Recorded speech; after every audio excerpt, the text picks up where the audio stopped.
Muito bem, seja bem-vindo a Forja do Estudante Aprovado, eu sou o professor Matheus Teixeira e hoje eu quero comentar o comentário da Isabel, que fez um comentário num momento muito propício, porque era um tema que eu estava querendo tratar, sobre a dificuldade de conseguir se concentrar, né? E algumas pessoas se autodiagnosticam com TDAH, outras, né, têm de fato TDAH, enfim. E ela deixou esse comentário aqui grandão, mas que vale a pena a gente ler. Eu vou dar um zoom e vou lendo aqui com vocês, depois eu vou comentar parte a parte, né? Foi um vídeo sobre fazer anotações. Ela botou: cara, eu amo teus vídeos. Obrigado, Isabel. Forte abraço pra você aí. Mas temperamento não tem base científica. Isso de anotar, na verdade, é muito útil, sim, principalmente para pessoas que têm TDAH. Claro que ter ou não o transtorno não é algo que vai te impedir de passar em alguma coisa ou de estudar. Eu tenho TDAH, até esse ano eu nunca tinha sido medicado. Eu sempre tirei notas boas, apesar disso. Ano passado eu tinha começado a estudar para vestibular. Meu pai me pôs no preparatório militar, provavelmente, porque a matemática é mais forte. Eu achava que tinha dificuldade em matemática. Mas na verdade eu gosto de matemática, mas não lidava bem com a frustração de não saber uma matéria ou errar uma questão. E realmente as anotações fizeram grande diferença, principalmente para minha memorização. Porque na época eu chorava pensando que eu tivesse talvez até Alzheimer. Porque eu não esquecia só o estudo, eu esquecia coisas comuns do dia a dia. Minha rotina era acordar às 6 horas da manhã, chegar às 7 no curso, sentar na salinha de estudos e estudar. 1h30 começava as aulas e eu ia assistir e só voltava para casa às 18 horas. Foi foda e eu aprendi muita coisa. Perdi muita coisa também porque eu não revisava, mas, querendo ou não, quando eu precisava de uma informação, eu sabia que estava no meu caderno bagunçado. Além de TDAH, eu tenho dislexia e cacografia, e eu lia e lembrava como fazer de novo. Enfim, anotações são importantes, principalmente para quem tem dificuldade de memorização, e isso não tem relação nenhuma com temperamento. Às vezes você tem um sono de qualidade horrível, às vezes você come muito lixo, às vezes você está viciado no celular, às vezes você tem um transtorno. Ainda assim, transtorno não é limitação de nada. Nesse mesmo ano passado, eu tinha 30 dias para estudar para uma prova e eu passei. Não entrei porque o edital da bolsa não permitiu, mas eu sigo tentando. Hoje, estou medicada, o neuro optou por usar uma medicação não estimulante por causa das minhas outras comorbidades, e a medicação faz mais diferença no meu dia a dia, como eu me comporto, minha atenção ao atravessar a rua, do que no meu estudo propriamente dito. No meu estudo, a diferença foi na minha memória, e no meu dia a dia eu tive uma clareza mental muito maior do que tinha antes. Eu só fui ter celular depois dos 16 anos, durmo bem, sempre gostei de jejum de dopamina, vida saudável, enfim. Só consegui tratamento porque quem precisou mais foi minha irmã mais nova. Ela é uma criança e tem TDAH grave, mas TOD, transtorno opositor desafiante. Sofria bullying na escola e as notas dela eram muito baixas. Quando minha mãe levou ela no neuro, decidiu me levar também, porque ela achava que eu estava em depressão, e eu estava mesmo. No final, chegou-se à conclusão que eu também tinha TDAH. Então vamos por partes aqui. Primeiro, a Isabel falou que temperamento não tem base científica. Será, Isabel? Olha, deixa eu mostrar uma coisa aqui pra vocês. Pera aí, rapidinho. Se a gente for lá no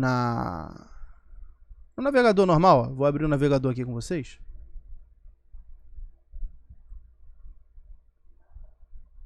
Eita, eu tô ficando velho. Já tô ficando lerdo para fazer as coisas. É sinal de que a gente tá ficando velho, né? Tá aqui, ó. Vamos lá, deixa eu diminuir minha câmera para vocês continuarem me vendo.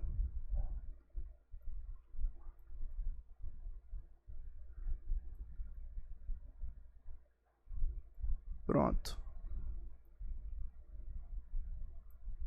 Prontinho. E aqui não tem edição. Aqui se faz ao vivo mesmo.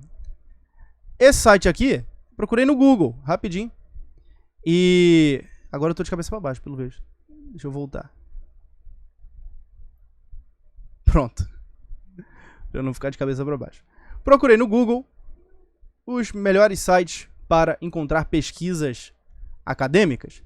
E você encontra esse site aqui, ó. Best Colleges, e ele bota um tópico das 10 melhores fontes de pesquisas acadêmicas, né, aí na internet. Google Scholar, GSTOR, Library of Congress, PubMed Central, e assim vai. Google Books, Science.gov, etc, etc. Então eu vim aqui, ó. Não deu 5 minutos fazer esse trabalho. Vim aqui no Google Scholar e escrevi Temperaments, e você tem 284 mil resultados. Se você, de repente, botar só temperament, você tem 1 milhão de resultados. No GSTOR, você tem 48.446 resultados sobre temperamentos. Vou botar só temperament, vamos ver se muda. A gente passa a ter 191.590 resultados. Vamos botar a pesquisa especificamente para os 4 temperamentos. Você tem 17.273 resultados. Na National Library of Medicine dos Estados Unidos, né, você procura temperament, você encontra 45.279 resultados. Aqui na Library of Congress, vários livros clássicos acerca do assunto. Lá no ResearchGate, se você for procurar, eles não colocam aqui a quantidade, mas você tem 10 páginas só tratando de testes que falam sobre temperamento. Então, será que temperamento não é um assunto científico? Vale a pena pensar. A gente às vezes repete as coisas sem dar uma devida pesquisada primeiro. Eu me debrucei durante bastante tempo e existe uma confusão muito grande, né, entre temperamento e análise comportamental. E isso, de fato, transforma o assunto numa palhaçada. Quando você tenta justificar a sua liberdade com os temperamentos, né? Você tenta justificar os seus comportamentos com o temperamento. O temperamento nada mais é do que a base mineralógica. É a base, digamos assim, corporal, que tem um efeito psicológico na forma como você vê e você lida com o mundo. Óbvio que ela vai influenciar o seu comportamento, mas não vai determinar, porque nada tem esse poder de determinar o seu comportamento. Mas o vídeo não vai ser sobre temperamentos em específico, vai ser sobre essa situação aqui que a gente acabou de ver, né, desse depoimento. Essa situação de uma pessoa que nota que não consegue estudar, foi o caso da Isabel, não consigo estudar, eu não consigo me concentrar, e a anotação me ajuda, mas eu tenho várias outras coisas também. Eu tenho TDAH, eu tenho cacografia, dislexia e assim vai. Pessoal, existem problemas neurológicos. É óbvio que eles existem. E é necessário tomar remédio às vezes, quando a gente tem uma dificuldade que não pode ser superada pela vontade. Só que esse tem que ser, em geral, assim, essa tem que ser, em geral, a nossa última suspeita. Ao contrário do que acontece hoje. Hoje, a primeira suspeita do jovenzinho que passa 10 horas por dia no TikTok, a primeira suspeita que passa pela cabeça dele, não é que talvez a mente dele esteja toda bagunçada porque ele fica o dia inteiro se distraindo. A primeira suspeita que passa na cabeça dele é a seguinte: não, talvez eu tenha TDAH. Talvez eu tenha... Nossa, talvez eu tenha aqui, né, uma dislexia, porque eu não consigo me concentrar. Né? Talvez eu tenha TDAH, porque eu não consigo me concentrar. Não, você não consegue se concentrar, meu filho, porque tua vida tá toda bagunçada. Essas coisas existem. Às vezes o remédio ele é necessário e ele muda a vida de uma pessoa. Tem gente que não consegue, o suporte fisiológico não corresponde. Assim como tem gente que nasce sem uma perna, tem gente que nasce com uma atrofia muscular, tem gente que nasce, né, com algum defeito em específico, o coração bate mais fraco, mais forte do que deveria. Todas essas coisas existem. Da mesma forma, no reino da mente, digamos assim, isso também acontece. Isso também acontece. Mas eu convido todos vocês que estão aqui a terem muito cuidado antes de sair se autodiagnosticando ou de confiar no primeiro diagnóstico que aparece pela frente. Porque, infelizmente, também tem muito médico que você vai chegar falando: eu desconfio que eu tenho TDAH, e o médico vai... você tem TDAH mesmo. Eu conheço um caso próximo a mim que foi exatamente isso. A mãe do menino viu que o menino não gostava de estudar. Mas como era a rotina desse menino? Bom, primeiro, o menino ficava o dia inteiro vendo ou TikTok, ou jogando, ou vendo televisão. No caso, vendo televisão, botava o YouTube na televisão, ficava vendo aqueles vídeos retardados, né, que o pessoal faz pra criança no YouTube hoje em dia. Aí, em casa, como é que era a rotina? A mãe dele não abria um livro na vida, não estudava, nunca gostou de estudar. O pai dele não abria um livro na vida, não estudava, não gostou de estudar. A casa dele é uma bagunça, é uma zona. E queriam que ele, magicamente, tivesse um amor pelos estudos na escola, que ele se concentrasse, né, em tudo o que estava na escola, que ele amasse estudar para a escola. E, bem, isso não acontece, pessoal, tá? Não é assim que funciona. A criança reage àquilo que ela vê. A criança imita. O primeiro aprendizado que existe é o aprendizado da imitação. A criança imita os modelos que ela vê em casa e que ela vê sendo admirados pelos pais. Então, se tudo que você admira é cantor pop, cantor de funk, figura, subcelebridade de internet, enfim, né, coisas do gênero, adivinha, como é que seus filhos vão ser? Você não abre um livro, você não estuda, você não demonstra nenhum tipo de esforço intelectual, você tem um verdadeiro horror ao esforço intelectual.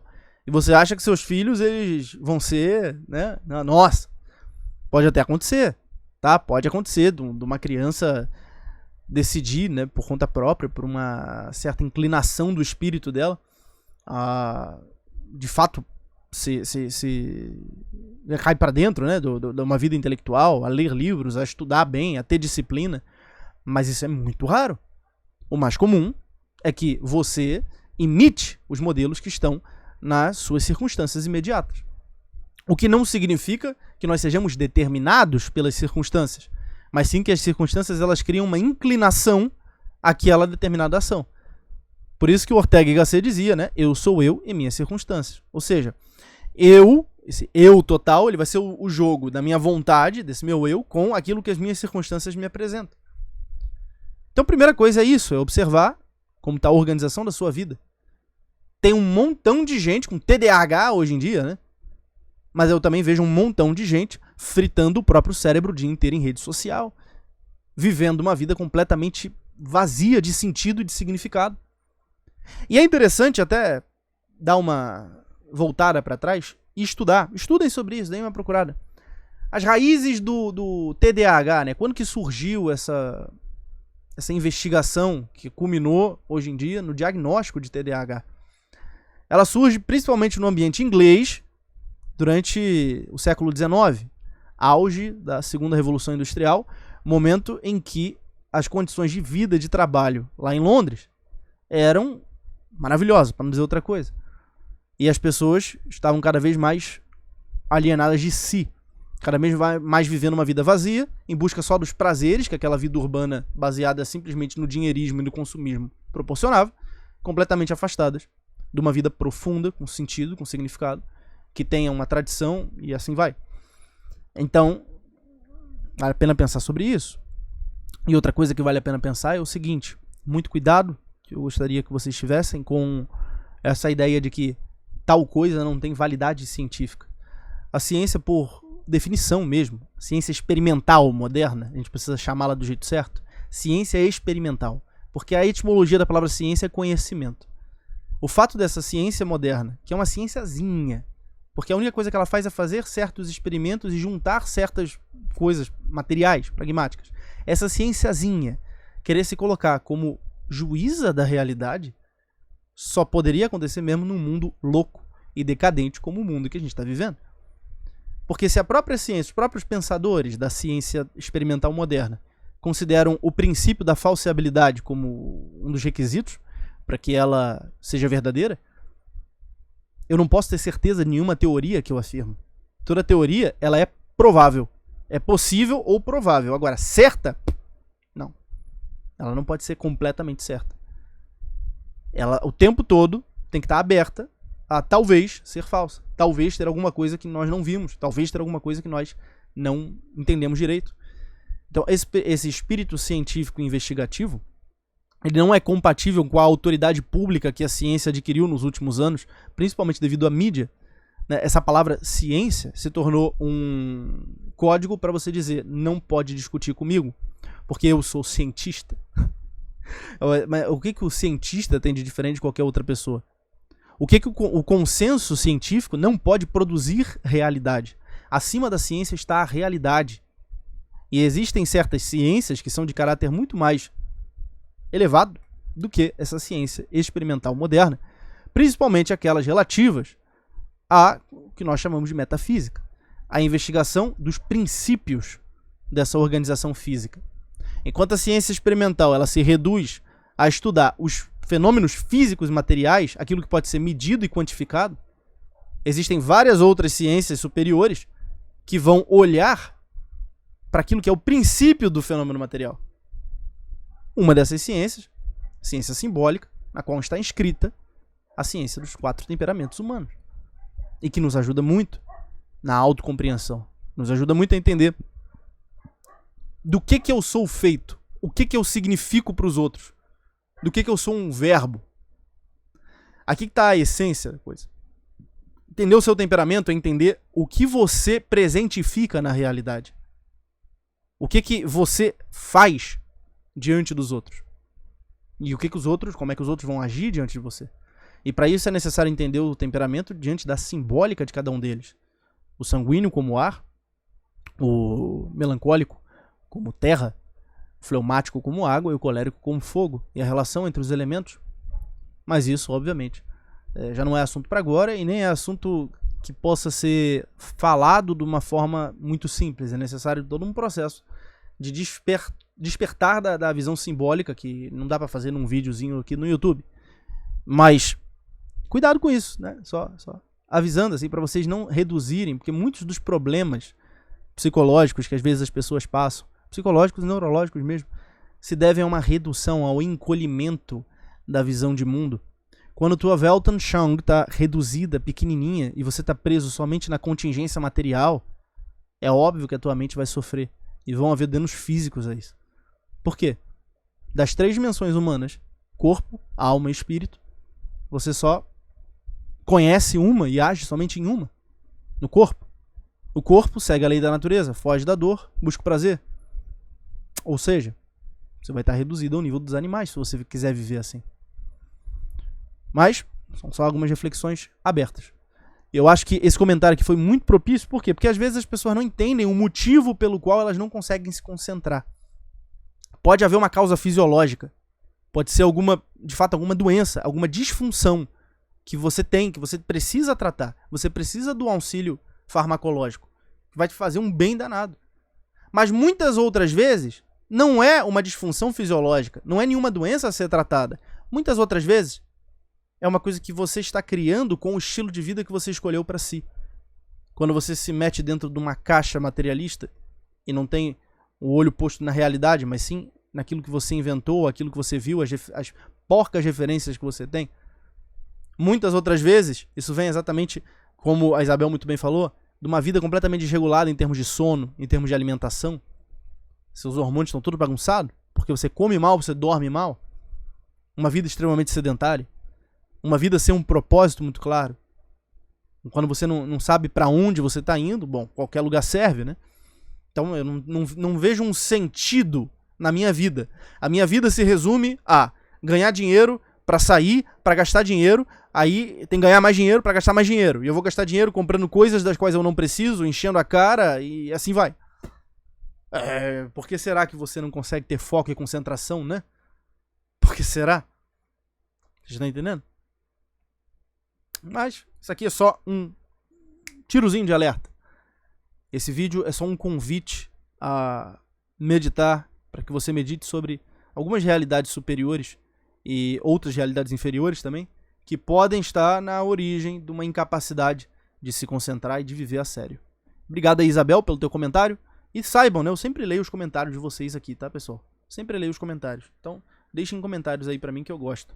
E se inscrevam na minha lista de e-mail diário dos Tércios, todo dia em torno das 9 horas da noite. Eu mando um e-mail que não é só sobre concurso, sobre vestibular, nada disso, mas é sobre construção de mentalidade, busca pelas virtudes, combate aos vícios, formação humana como um todo.